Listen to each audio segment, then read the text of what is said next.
Praise the lord. సమస్త మహిమ దేవునికే కలుగునుగాక. Praise the lord. ప్రియ దేవుని సంగమా, సమాజమా, ఎలా ఉన్నారు? బాగున్నారా? మీ అందరికీ ప్రభు అయిన యేసు క్రీస్తు వారి నామమున శుభాభివందనాలు తెలియపరుస్తున్నాం. మంచిది ప్రియ దేవుని బిడ్డలారా, ఈ సమయంలో ఓ చక్కటి దేవుడిచ్చిన ఆలోచన బట్టి ఓ శ్రేష్టమైన మాటని నేను మీకు జ్ఞాపకం చేయాలని ఆశపడుతున్నాను. ఆత్మీయ జీవితంలో ప్రారంభ దశ, ప్రయాణించే దశ, ముగింపు దశ చాలా ప్రాముఖ్యమైంది. ప్రియమైన దేవుని బిడ్డలారా, ఏ వ్యక్తి జీవితంలోనైనా ప్రయాణం, ప్రారంభం, ముగింపు, ఈ మూడు చాలా శ్రేష్టమైనవి. ప్రియమైన దేవుని బిడ్డలారా, అయితే దేవుడు ఈ రోజున మీతో నాతో మాట్లాడుతున్న మాట, ప్రారంభంలో ఎలా ఉన్నావు, ప్రయాణంలో ఎలా ఉన్నావు, నీ ముగింపుని ఎలా ముగించావు? ప్రియ దేవుని బిడ్డ, చూడండి, బైబిల్ గ్రంథంలో ఒక వ్యక్తిని నేను మీకు జ్ఞాపకం చేయాలని ఆశపడుతున్నాను. ఇతని ప్రారంభ జీవితం ఎలా ఉంది, ప్రయాణిస్తున్నప్పుడు జీవితం ఎలా ఉంది, ఇతని జీవితం ముగింపుకు వచ్చేసరికల్లా ఎలా ముగించబడింది చూద్దాం. ఆదికాండము 9వ అధ్యాయము 20వ వచనం. నోవాహు వ్యవసాయము చేయనారంభించి ద్రాక్షరసం తోట వేసెను. పిమ్మట ద్రాక్షరసము త్రాగి మత్తుడై తన గుడారములో వస్త్రహీనుడై ఉండెను. నోవాహు. ఈ మాటకు అర్థము నెమ్మది. ప్రియమైన దేవుని బిడ్డ, నోవాహు ముగింపు జీవితం ఇది. వ్యవసాయము చేయని ఆరంభించి ద్రాక్ష తోట వేసుకొనును. పిమ్మట ద్రాక్షరసము త్రాగి మత్తుడై వస్త్రహీనుడై పడిపోయినట్లుగా మనం చూస్తున్నాం. చూడండి, నోవాహు ముగింపు జీవితం వచ్చేసరికల్లా ఎలాంటి సాక్ష్యాన్ని సంపాదించాడో. ప్రియమైన దేవుని బిడ్డలారా, ద్రాక్షరసము తాగి మత్తుడైపోయి వస్త్రహీనుడిగా పడినట్లుగా మనం చూస్తున్నామండి. సామాన్యమైన వ్యక్తి ఇతను. పరిశుద్ధ గ్రంథంలో మొట్టమొదటిసారిగా ప్రియమైన దేవుని బిడ్డలారా ఒక ఓడను సిద్ధపరిచిన వ్యక్తి అండి ఇతను. ఇతని గురించి ఒక అద్భుతమైన సాక్ష్యం ఉన్నది. ముగింపుకు వచ్చేసరికల్లా ఇంతటి గొప్ప వ్యక్తి ఏమైపోయాడు? వస్త్రహీనుడై, త్రాగుబోతోడుగా, మత్తుడై పడిపోయినట్లుగా మనం చూస్తున్నాం. ఎంత విచారకరం! ఒక గొప్ప అత్యున్నతమైనటువంటి సాక్ష్యము కలిగినటువంటి నోవాహు తన ముగింపు జీవితంలోకి వచ్చేసరికల్లా ద్రాక్షరసము తాగి మత్తుడై వస్త్రహీనుడై పడినట్లుగా మనం చూస్తున్నాం. ప్రియమైన దేవుని బిడ్డలారా, మరి ఇతని ప్రారంభ దశ ఎలా ఉందో మనం చూద్దాం. ప్రారంభ దశ ఆదికాండము 6వ అధ్యాయము 8వ వచనము.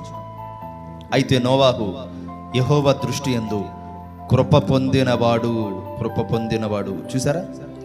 ప్రారంభంలో నోవాహు గురించి దేవుడే సాక్ష్యం చెప్తున్నాడు.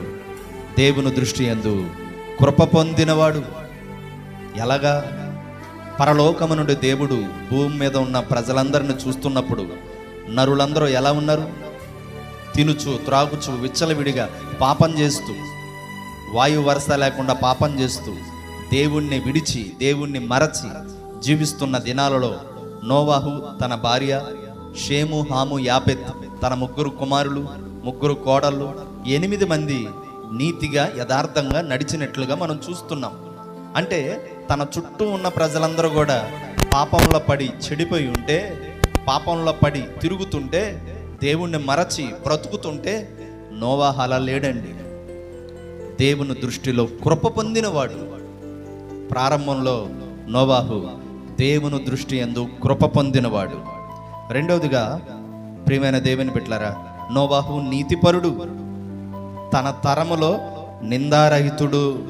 చూసారా, నీతిపరుడు తను ఉన్న ఆ తరములో నిందారహితుడుగా ఉన్నాడు, నింద లేనివాడుగా ఉన్నాడు. అంత నీతిగా బ్రతికాడు, అంత యథార్థంగా బ్రతికాడు. ప్రారంభంలో అంత దేవుని యందు భయభక్తులు కలిగి బ్రతికాడు.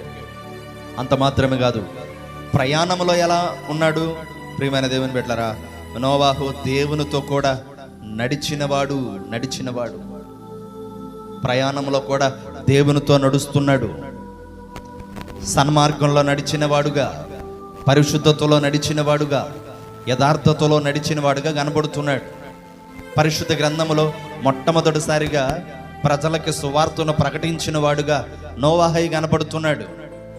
ప్రజలారా మారండి, ఇదిగో భూమి మీదకు జలప్రళయం రాబోతుంది, ఆకాశము వాకిళ్ళు తెరవబోతున్నాయి, ఇదిగో దేవుడు 3 అంతస్తులు గల ఓడ చేయమన్నాడని ప్రజలకు సువార్తను చెప్పినవాడు నోవాహు అండి.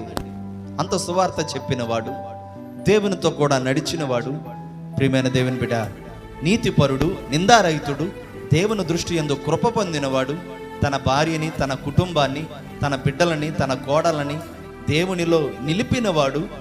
అటువంటి గొప్ప సాక్ష్యము సంపాదించుకున్న ఈ నోవాహు జలప్రళయం వచ్చినప్పుడు ఆ ఓడ తలుపులు దేవుడు మూసివేయగా ఆ 8 మందితో పాటు పక్షులు, ప్రాణులు, జీవరాశులు, మృగాలు, జంతువులు ఇవన్నీ కూడా, ఇప్పుడు మన కంటికి కనిపిస్తున్న సకల ప్రాణులు, జీవరాశులన్నీ జీవించి ఉన్నాయంటే అలనాడు నోవాహు కట్టిన ఆ ఓడలోకి ఇవన్నీ ఉన్నాయి.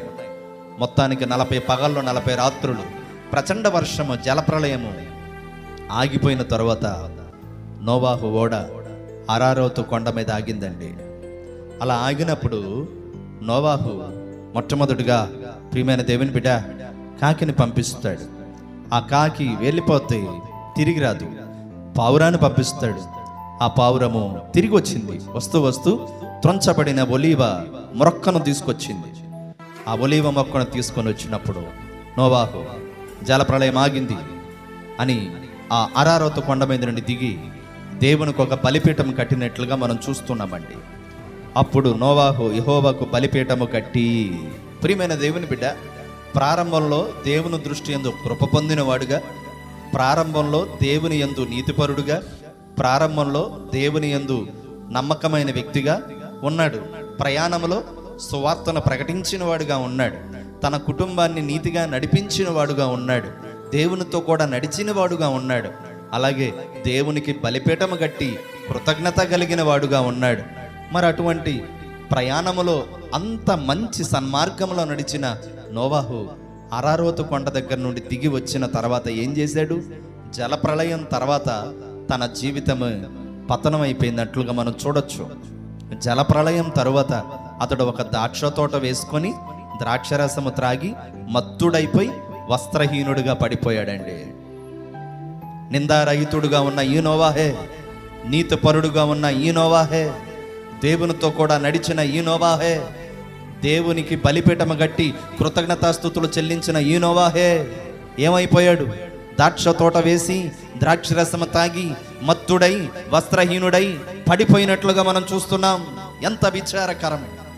ప్రారంభంలో ఉన్న భక్తి ముగింపులోకి వచ్చేసరికి ఏమైపోయింది?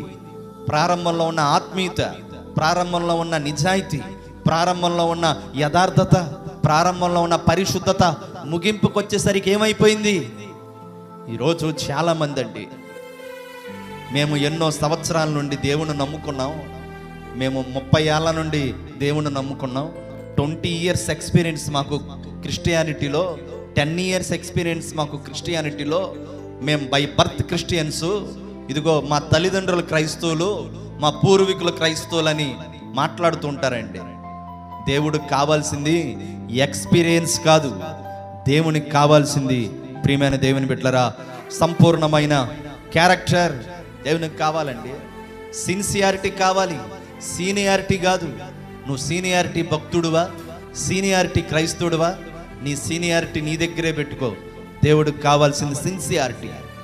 ఒకప్పుడున్న భక్తి ఈ రోజుల్లో చాలామందికి ఏమైపోతుందో, ఒకప్పుడున్న యథార్థత ఈ రోజుల్లో చాలామందికి ఏమైపోతుందో, ఒకప్పుడున్న పరిశుద్ధత రాను రాను రాను రాను కనుమరుగైపోతా ఉంది. నా ప్రియ దేవుని బిడ్డ, నేను ముగిస్తున్నా. నేను ముగిస్తున్నా. ప్రియమైన దేవుని బిడ్డ, ఒకప్పుడున్న యథార్థత, ఒకప్పుడున్న పరిశుద్ధత, ఒకప్పుడున్న ప్రేమ ఏమైపోతుందంటే అంత్య దినాలలో ప్రేమ చల్లారిపోతుందని దేవుని వాక్యం సెలవిస్తుంది. అపాయకరమైన దినాలు, అంత్య దినాల్లో మనమున్నాం. రాకడ ఎప్పుడు వస్తుందో తెలీదు. చూడండి, ఒకప్పుడు గంటల తరబడి ప్రార్థనలు చేసేవారు, ముగింపుకు వచ్చేసరికల్లా చేస్తున్నారా? ఒకప్పుడు దేవుని దృష్టిలో నీతిగా బ్రతికిన వారు ముగింపుకు వచ్చేసరికి ఎక్కడండి? నా కళ్ళ ముందు చాలామంది చూస్తుంటానండి. బాప్తీసాలు తీసుకున్నవారు ఈరోజు రోడ్ల మీద ఆల్కహాల్ త్రాగుతూ దేవునికి వ్యతిరేకంగా బ్రతుకుతున్నారండి. ఒకప్పుడు దేవుని కొరకు రోషంగా బ్రతికినవారు ఈరోజు ఆ రోషము కలిగిన జీవితం చచ్చిపోయిందండి. ఒకప్పుడు దేవుని కొరకు నిజాయితీగా నిలబడిన వారు ఈరోజు ప్రియమైన దేవుని బిడ్డలారా లోకానుసారంగా బ్రతుకుతున్నారండి. దేవుడు ఇది కాదు చూడాలనుకుంటుంది. నీ జీవితం ప్రారంభంలో ఎలా ఉందో నాకు అనవసరం. నీ జీవితం ముగింపుకు వచ్చేసరికి ఓ మంచి సత్ప్రవర్తన కలిగిన బిడ్డగా నీ జీవితాన్ని నువ్వు ముగించాలి. అందుకే అపోస్తుడైన పౌలు అంటున్నాడు, ఇదిగో నా పని తుదముట్టించాను, నా దేవుని పని నేను తుదముట్టించాను, నా కొరకు నీతి కిరీటం ఉంచబడి ఉన్నది. Praise the lord. ప్రారంభంలో సౌలు ఎలా ఉన్నాడో మనకు తెలిసిందే. క్రైస్తవ్యాన్ని దూషించాడు, హింసించాడు. కానీ ప్రయాణంలో సౌలు పౌలుగా మారాడు. ముగింపుకు వచ్చేసరికి పౌలు అనేక సంఘాలను కట్టాడు. ముగింపుకు వచ్చేసరికి పౌలు అనేక ఆత్మలను రక్షించాడు. ముగింపుకు వచ్చేసరికి పౌలు తన కొరకు నీతి కిరీటం ఉంచబడిందని నిరీక్షణతో కనుమూశాడు. ఉంటావా పౌలు వలె? ఉంటావా అపోస్తుడైన పౌలు వలె? లేక ముగింపుకు వచ్చేసరికి ద్రాక్షరసం తాగి మత్తుడై వస్త్రహీనుడై తన సాక్ష్యాన్ని పోగొట్టుకున్న నోవాహు వలె ఉంటావా? ఎలా ఉంటావు? ఈరోజు డిసైడ్ చేసుకో. నీ ప్రారంభం ఎలా ఉంది? నీ ప్రయాణం ఎలా ఉంది? నీ ముగింపు ఎలా ఉండబోతుంది? ఆమేన్.